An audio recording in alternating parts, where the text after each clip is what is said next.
Hey, what the hell is happening here? The first thing that comes out of my husband Jake's mouth is yelling and screaming. What on earth are you yelling about? Why is your stuff gone? Oh, because I moved out. Huh? What kind of joke is this? My name is Tina. I'm 30 years old. After graduating from college, I worked for a certain company and got married at the age of 28. I met my husband Jake through a friend. I happened to run into him when I was having lunch with a friend, and since he was working at the same company as my friend, she introduced him to me. From there, we exchanged contact information, had several dinners together, which developed into a romantic relationship. After a year of going out with Jake, we got married. 2 years into our marriage, we are still very close as a married couple. We are able to say what we want to say clearly, for better or for worse, and we don't hold back on whatever we want. On this particular day, while sitting around the dinner table with my husband, he joked around making fun of the meals I cooked for him. Is this soup a little bit bland? Oh, you noticed that too? Actually, I thought so too. Tina, you will always suck at cooking, huh? Then, from now on, you should cook all the meals, Jake. Huh? Okay, I'm sorry. Thanks for everything, even though you also work like me. Alright, I forgive you. But for that, you must take me out to dinner sometime. Aw, man, seriously? Okay, fine. Even though we joke around with each other like this, we never forget to express our gratitude to the other person. This is the way we are as a couple. Sometimes we would end up quarreling, but I still loved my husband. Then one day I received a message from my husband, who had been working late, saying, I'm going home early today. We hadn't been able to have dinner together recently, but it looked like we would be able to spend some quality time together today. I was in a good mood as I waited for him to return and started preparing dinner. Just as I was about to finish cooking, my phone rang. When I answered the phone, my husband apologized and said, I'm so sorry. I'm really sorry. I'm not going to make it home after all. What? What's wrong? I couldn't finish my work.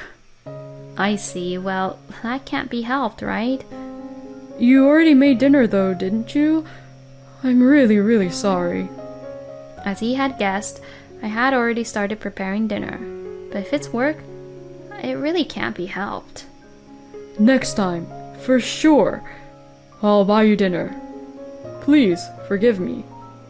Ooh, that sounds nice. I'm counting on you. By the way, you've been working a lot of overtime lately, right? What? I have? Yeah, it used to be at most twice a week, right? Lately, it's been every day, you know. Are you feeling okay? Well, it can't be helped, you know. What?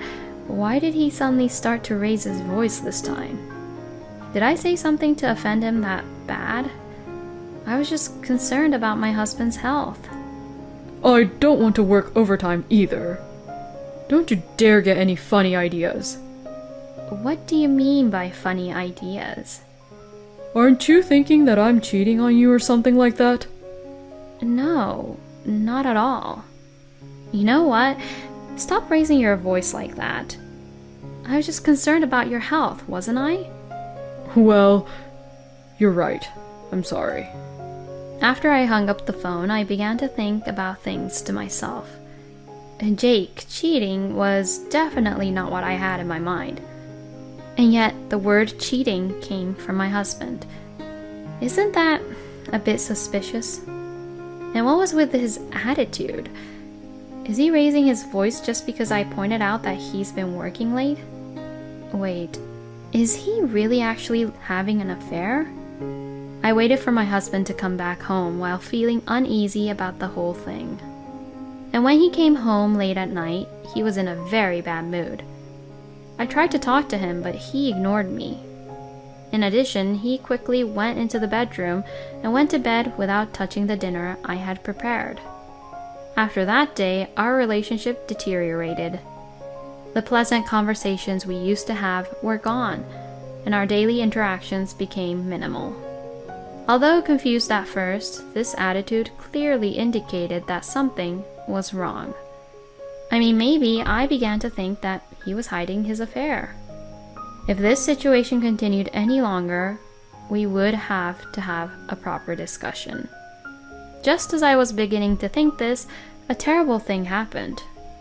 That day, my husband came home from work and started talking about my mother-in-law, Joyce. My mom is going to be hospitalized. What? Why? Because she's sick. So, what is she diagnosed with? I didn't hear the details. Huh? I couldn't get any details from my husband. I picked up my phone and tried to contact my in-laws. Stop it! My husband took my phone while shouting loudly again. Dad is in a difficult state emotionally right now, so you shouldn't make phone calls just like that to them. Mom is suddenly in the hospital, so don't do anything to stress out my dad even more. Then I should at least go visit her. No, there's no need since I'll go. Huh? Why? Mom told me to do that. Joyce said that? My husband said that Joyce is very sick and that I, as her daughter-in-law, should not go to the hospital because it would be mentally draining for her. And Joyce doesn't want me to see her weak. So she wants my husband to visit her all on his own. My parents-in-law have been very supportive of me. Joyce, in particular, has taken care of me like a real daughter since I started going out with Jake. And Joyce, who loves to travel, is the kind of person who buys me souvenirs every time I visit her. The house we are living in now belongs to Joyce as well. She originally inherited this house from her parents, and it used to be vacant. When we got married, she let us live here for free. Joyce is still paying the property tax. I'm worried about Joyce's condition and would like to visit her immediately, but if she wants to have family-only visits, I can't really do that. Despite my frustration, I agreed with my husband and gave up on visiting her. Then, on Friday night, my husband went out to visit Joyce as planned. My parents-in-law's house was only an hour's drive away, but my husband would stay at his parents-in-law's house until Sunday. He was in a good mood and high-spirited that day. I'm sorry that I'm the only one going this time. It's okay. It's what Joyce wants.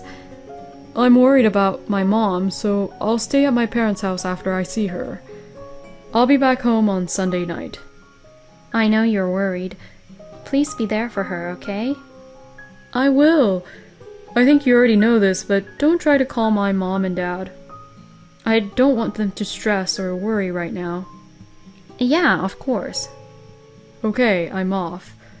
See you later. I saw my husband off with a smile. But why does he have to stay at his parents' house when it's not that far away? It felt a little strange. But well, it's okay. Now I can look into my husband as much as I want. My husband has never let go of his smartphone, not even for a moment. So, I decided to check his computer at home. The password was predictable. When I typed the password, it immediately unlocked. First, let's check the folders on the desktop screen one by one. Then, when I opened one of the folders, the doorbell rang. That scared me so much. Oh no, did he forget something? I immediately switched the computer to the sleep mode and checked through the front door. What? My heart stopped beating. I saw Joyce, who was supposed to be in the hospital. Joyce? I quickly opened the front door. Oh, it's been a while. There in front of me stands Joyce, looking very energetic. Is it you, Joyce?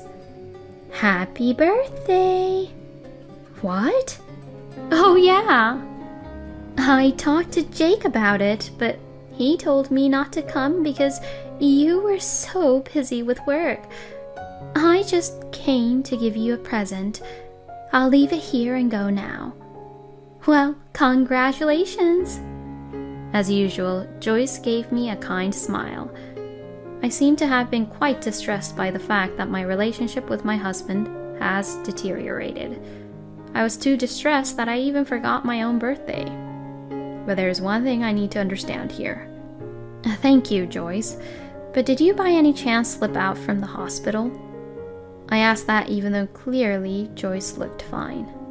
Hospital? What are you talking about? There's no way I'm sick. You know me, right? I'm a health nut. Indeed, you are. What's wrong? Did something happen? Oh, by the way, is Jake home yet? He said the two of you are celebrating together today. Jake is at the hospital right now. Huh? What's wrong? Jake went out to visit you, Joyce, in the hospital. He even said he would stay at your house until Sunday because he was worried about you, Joyce. Wait a minute. Joyce took out her phone and started calling my father-in-law. Then, after contacting him, Joyce opened her mouth with a serious look on her face. Jake didn't come to our house. My son lied to you, Tina. I didn't know what to say and fell silent. Oh, Tina, it's okay. You're my daughter now, aren't you? I'm on your side and I want you to tell me what happened. I was so happy to hear Joyce's words that I told her everything what had happened between Jake and I. And when I went through my husband's computer with Joyce, I found a photo of him with his mistress in a folder. I guess he thought that if it was on his phone, he would be found out. In his email folder, he had saved a lot of emails with her. Despite my suspicions, I was speechless when I saw the reality. Joyce's face turned red, and she was wincing and trembling. I discovered from an email with his mistress that Jake was traveling with her today. I no longer felt sad. My mind was occupied with sanctioning my husband for lying to me like that. I then called my husband. What? My husband answered the phone grumpily. Where are you? The hospital. Where's Joyce? She's here. What? She's here. My husband yelled. Is Joyce in front of you right now? I said she's here, didn't I? I'm going to hang up because I'm at the hospital. My husband hung up the phone on me, and I was convinced that he was cheating on me. Like this, now I had evidence. All that remained was to wait for the right moment to sanction him. Then my mother-in-law made an unexpected suggestion. Hey, Tina, let's move out. What? Move out? This house is in my name and I'm the one who decides who will live in it. Don't worry, I will definitely protect you, Tina. So I decided to move out under Joyce's suggestion. I immediately packed my belongings and was allowed to move in with my in-laws for the time being. A few days later, I received a phone call from my husband, who had returned from his trip with his mistress. Hey, what the hell is happening here? The first thing that comes out of my husband, Jake's mouth, is yelling and screaming. What on earth are you yelling about? Why is your stuff gone? Oh, because I moved out. Huh? What kind of joke is this? I'm tired from visiting my mom at the hospital. My God, where the hell are you? I'm at your parents' house. What? I told my husband about everything. I told him that I had already discovered that him visiting Joyce in the hospital was a lie, and that I already had proof of his affair. Understanding that everything had been exposed, my husband began to apologize immediately. I'm sorry. I was seduced by that woman, and I did it just for fun. It was nothing serious. Since it was just for fun, you're not thinking about divorce, are you? You'll forgive me, right? I'm fed up with my husband, who is always making excuses for his crappy apology in an attempt to somehow get away with this. There's no way I'll ever forgive you, okay? It's disgusting that you even told the worst lie about your own mother being in the hospital and cheated on me, isn't it? No, please listen. Don't you dare make any excuses. It's a fact that you cheated on me, right? That won't change. I will never forgive you. I'll make you pay alimony, for sure. Don't ever get involved with me again, you asshole. I hung up the phone and set my husband's number to block any incoming calls from him. After that, my husband visited my parents-in-law's house, but they easily dismissed him at the door. My husband was cut off from the family ties from his own parents. After the divorce was finalized, my ex-husband rented a low-rent apartment and struggled to make ends meet. Simultaneously, I retained a lawyer and filed a claim for alimony against the ex-husband and his mistress. With all the solid evidence I had, I was able to make them pay exactly what they owed me.